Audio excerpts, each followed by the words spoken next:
राजस्थान के सूखे पत्ते खेतों के बीच बसा था एक छोटा सा गांव, भेरू खेड़ा। वही रहता था एक लड़का, नाम था अक्षय। उसका चेहरा साधारण था, कपड़े भी फटे पुराने से, लेकिन उसकी आंखों में चमक थी, कुछ कर दिखाने की चमक। उसके पिता एक मामूली किसान थे, दिन भर खेतों में मेहनत और रात को कर्ज की चिंता। माँ सादा जीवन जीती, हर दिन चूल्हे पर रोटी सेकती और बेटे के सपनों में भरोसा रखती। गांव के स्कूल में पढ़ते हुए ही अक्षय ने तय कर ली थी, मैं एक अफसर बनूंगा, देश की सेवा करूंगा। लोग हंसते थे, अरे ये सब तो शहर के लोगों का काम है, तुम जैसे लोगों का तो किस्मत में हल चलाना ही लिखा है। लेकिन अक्षय चुप रहा। हर सुबह 5 बजे उठकर स्कूल जाता, फिर खेतों में पिता की मदद करता और रात को लालटेन की रोशनी में पढ़ाई। यही उसकी आदत बन चुकी थी। 12वीं का रिजल्ट आया, पूरे जिले में टॉप करने वाला नाम था अक्षय कुमार। ये गांव के इतिहास में पहली बार हुआ था। समाचार पत्र में उसका फोटो छपा, जिला कलेक्टर ने पुरस्कार दिया, गांव वाले दंग रह गए। वही लोग जो उसका मजाक उड़ाते थे अब उसके पिता से कहने लगे, आपका बेटा तो बहुत होशियार निकला। अब बारी थी दिल्ली जाने की, यूपीएससी की तैयारी की। लेकिन समस्या वह थी, पैसे नहीं थे। पिता ने भैंस बेच दी, माँ ने शादी के समय मिले गहने गिरवी रख दिए। एक सपना बोया गया था, उसे पानी देना पूरे परिवार का काम बन गया। दिल्ली की भीड़, शोर और अकेलापन, गांव की मिट्टी की याद सताती रही। वह मुखर्जी नगर के एक छोटे से कमरे में रहता था, जहां 4 और लड़के उसके जैसे ही सपने लिए हुए संघर्ष कर रहे थे। दिन में कोचिंग, रात को ढाबे पे बर्तन धुलना और खाली वक्त में बच्चों को ट्यूशन। नींद कम, भूख ज़्यादा, लेकिन आंखों में वही सपना, आईएएस बनना है। कई रातें ऐसी थीं जब पेट खाली था, जेब में एक भी सिक्के नहीं थे, फिर भी वह कहता, अब मैं हार नहीं सकता हूँ। 3 साल लगातार मेहनत करने के बाद अक्षय ने पहली बार यूपीएससी की परीक्षा दी।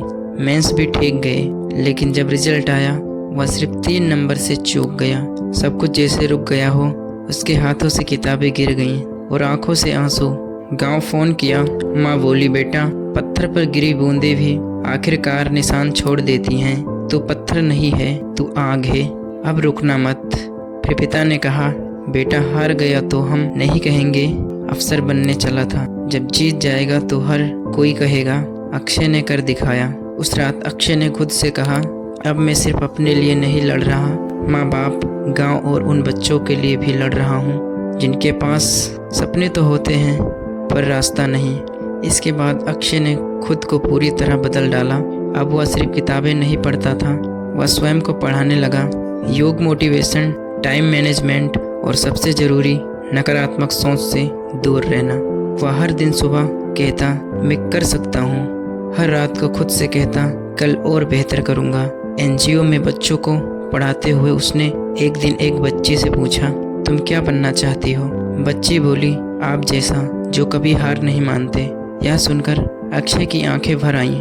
उस दिन से समझ आया कि उसका संघर्ष अब सिर्फ उसका नहीं रहा। परीक्षा का दिन फिर आया। अक्षय आत्मविश्वास से भरा हुआ था। उसने बिना घबराए पेपर दिया। तीनों चरण खत्म हुए, फिर आया रिजल्ट का दिन। मोबाइल स्क्रीन पर लिखा था, congratulations, you are selected, rank 27। वो चुप रहा, कुछ देर तक कुछ नहीं बोला। फिर माँ को फ़ोन लगाया, फिर 2 शब्द कहे, माँ हो गया। गांव में दियों की माला जली, मिठाइयाँ बटी। सारा गांव कहने लगा, हमारे गांव का बेटा अफसर बन गया। आज अक्षय उस गांव में एक स्कूल खोलना चाहता है, जहां हर बच्चा यह कह सके, अब मैं हार नहीं मान सकता हूँ। सपने देने वाले बहुत मिलते हैं, पर उन्हें पूरा करने का साहस कुछ ही लोगों में होता है। जब दुनिया कहे तू नहीं कर सकता, तो अपने भीतर से आवाज़ आए, अब मैं हार नहीं सकता हूँ। दोस्तों, ये कहानी अक्षय की नहीं, हर उस इंसान की है जो हालातों से लड़ रहे हैं। फ़र्क सिर्फ इतना है, कुछ लोग हार मान लेते हैं और कुछ लोग कसम खा लेते हैं कि अब मैं हार नहीं सकता हूँ। तो मिलते हैं नेक्स्ट स्टोरी में, तब तक के लिए बाय। जय हिंद, जय भारत।